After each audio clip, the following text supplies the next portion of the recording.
안녕하세요. 가톨릭 영성심 상담소 소장 홍성남 신부입니다. 오늘은 상담 사례로 들어온 이야기를 가지고 좀 말씀을 드릴까 합니다. 특강을 들어왔습니다. 강사는 성탄절이 가까워지니 이 세상에 오시는 아기 예수를 우리 마음속에 모시기 위한 준비를 해야 한다. 이제부터는 예전의 삶을 버리고 새 삶을 살아야 한다. 주님의 가르침처럼 완전한 사람이 되기 위한 노력을 기울여야 한다고 강조했습니다. 강의를 들으면서 맞는 말이야 하는 생각이 드는데 왠지 자신이 없고 무거운 마음만 생깁니다.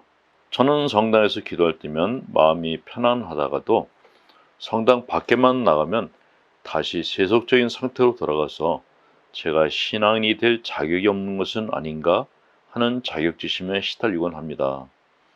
저 같은 사람도 신앙인이 될 자격이 있나요? 하는 그런 질문입니다. 형제님의 고민은 사실 형제님뿐만 아니라 수많은 교우분들이 공통적으로 가는 고민입니다. 그러니까 제일 먼저 가지셔야 될 생각은 나 혼자 그런 것은 아니구나 하는 생각을 가지실 필요가 있습니다. 자, 우리는 완전한 신앙인이 되기에는 여러 가지로 문제가 많은 존재들입니다. 완전할 수가 없다라는 것이죠. 완전은 불가능합니다. 첫 번째 이유, 인간은 이성적 존재가 아니라 감성적 존재입니다. 감성적. 우리 내면의 감정들은 시도 때도 없이 불쑥불쑥 튀어올라옵니다. 그래서 마음을 흔들어 놓거나 심지어 쑥대밭으로 만들어 놓기 일쑤입니다. 사람은 감정에 쉽게 휘둘려서 완벽한 신앙인이 되기가 참 힘이 듭니다. 성당에서는 마음이 편한데 밖에 나가면 감정 절제가 안 된다. 그 이유는 성당에서 혼자 기도할 때는 누가 건드리는 사람이 없지요. 그렇지만 밖에 나가면은 나의 아픈 곳, 나의 컴플렉스 이런 것들을 건드리는 사람들이 많기 때문에 감정 조절을 하기가 쉽지가 않은 것입니다. 항상 사람들과 어울려 지내는 것이 우리들이죠. 그래서 우리는 평생 이런 예민한 감정을 갖고 살 수밖에 없는 존재들입니다. 그래서 마음이 불편하실 때에는 자책하지 마시고 다른 사람들도 다 그렇게 살아 하면서 자기 자신을 달래실 필요가 있습니다. 어떤 분들은 나이를 더 먹으면 나아지지 않겠는가 하시기도 하는데 그렇지 않습니다.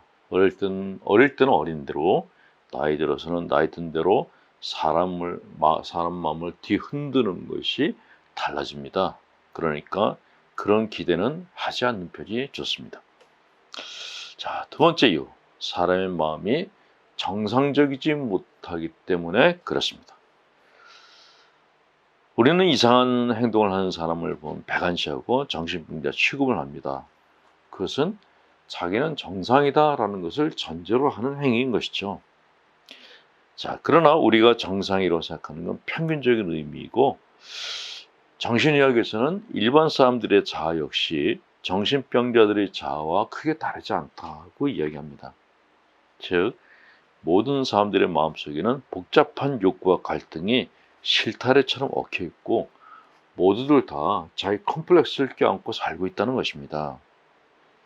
사람들은 종종 일이 잘 안 풀리면 돌아버리겠네 하고 말합니다. 하지만 이는 말뿐만이 아니라 사실 일반적인 사람들은 때로 돌아버리기 직전의 상태에서 살기도 합니다.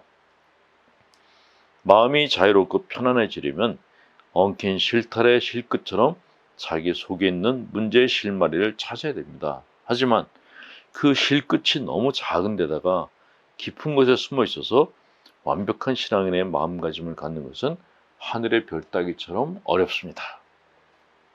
자, 세 번째 이유. 사람의 마음속에는 항상 새롭게 변화하고 싶어하는 마음과 달라지지 않으려는 상반된 두 가지 욕구가 공존하고 있습니다. 이것을 소위 심리적인 저항이라고 합니다. 이 상반된 욕구는 마치 힘이 비슷한 씨름 선수들이 힘 겨루기를 하면서 제자리를 맴도는 것처럼 삶을 제자리에 머물게 합니다. 그래서 완전한 신앙의 마음을 갖는다는 것이 어렵습니다. 네 번째 이유, 우리가 우리 자신의 마음을 잘 모르기 때문에 그렇습니다. 사람의 마음은 프로이드에 의하면 의식, 전의식, 무의식으로 구성되어 있다고 합니다. 이 중 우리의 말과 행동 그리고 선택에 지대한 영향을 미치는 것은 무의식인데, 따라서 무의식을 밑바닥까지 다 알면 어느 정도 마음을 추스르고 편안하게 만들 수가 있는데, 문제는 이 무의식이 깊은 바다 같아서 그 속을 도무지 알 수가 없다는 것입니다. 그리고 가끔 그 깊은 곳에서 감정이 치밀어 올라 쓰나미처럼 우리를 덮치기도 합니다. 그때는 속수무책으로 당할 수밖에 없습니다. 이처럼 이성적인 범위 내에서가 아닌 무의식의 세계에서는 불안과 공포, 분노 같은 감정을 통제하기가 어렵기 때문에 마음을 온전히 평온한 상태로 유지하기 어렵습니다.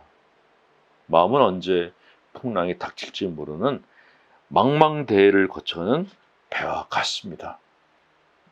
태풍도 풍랑도 파도도 예측할 수가 없죠. 정신의학자 스캇백 박사는 아주 단순한 표현으로 Life is difficult, 삶은 어렵다라고 실토한 바 있습니다. 자, 그러면 힘겨운 삶일지라도 신앙인으로서의 모양새를 갖추려면 어떻게 해야 될까? 주님 보시기에 좋은 삶을 만들려는 노력은 어떻게 해야 되는 것인가? 심리적인 경랑이 몰아쳤을 때는 풍랑에 시달리는 배를 탄 제자들처럼 하는 것이 좋습니다. 주님 앞에서 나약한 나를 인정하고 드러내는 것입니다. 그래야 주님의 은총으로 바다가 조용해지듯이 심지적인 안정감을 가질 수 있다는 것이죠. 이런 설명에도 불구하고 무슨 소리냐? 약한 나를 드러낸다는 것은 실패자의 모습이 아니냐? 완전한 사람이 되기 위해서는 필사적인 노력을 기울여야 하는 것 아니냐? 하고 반박하시는 분들도 계십니다. 이분들은 완전 강박증에 걸렸을 가능성이 굉장히 높습니다. 이분들은 자기 자신을 혹독하게 몰아붙이면서 힘겨운 삶을 사는 분들이십니다. 주님은 절대로 우리에게 그런 요구를 하신 분이 아니십니다. 그럼에도 불구하고 스스로를 들볶으며 완전하게 살아야 된다고 몰아붙이며 사는 분들은 힘의 치료를 받으실 필요가 있습니다. 그렇게 하지 않으면 마음과 몸이 무너져서 종교적 우울증, 불안증에 시달리면서 살게 될지도 모릅니다. 기도하실 때는 약한 나를 드러내는 기도를 하시는 것이 가장 좋습니다. 이엔수님께서 여러분께 전해드리는 시 보냅니다. 기쁠 때도 슬플 때도 성당의 십자가 앞에 서면 예기치 않은 기쁨과 평화가 피어오릅니다. 말을 하면 향기가 다 날까봐 안으로 밖으로 고요히 침묵하면 오늘도 십자가 앞에서 사랑을 배웁니다. 날마다 이마에 가슴에 십자를 긋고 십자 목걸이와 십자 반지를 지니고 있으면서도 정작은 잊고 살았던 십자가의 의미, 슬픔의 가시가 박힌 삶의 무게를 들여안고 받아 안을 수 있는 용기가 생깁니다. 십자가에 숨어있는 놀라운 빛의 기도, 사랑의 승리로 날마다 새롭게 살아갈 힘을 얻습니다. 그 누구를 위로하고 싶을 때, 그 누구로부터 위로받고 싶을 때 성당의 십자가 앞에 서면 죽음의 눈물도 부활의 웃음으로 바뀌는 기적 같은 은총이요, 죽음을 뛰어넘는 사랑의 어리석음을 몸으로 가르치신 예수, 그분이 계시기에 절망 속에서도 빛나는 삶의 희망이요. 강복드리겠습니다. 전능하신 하나님, 성부와 성자, 성령께서는 우리 교우들에게 축복을 내리셔 기름을 옮겨서서 아멘. 홍성남 신부였습니다.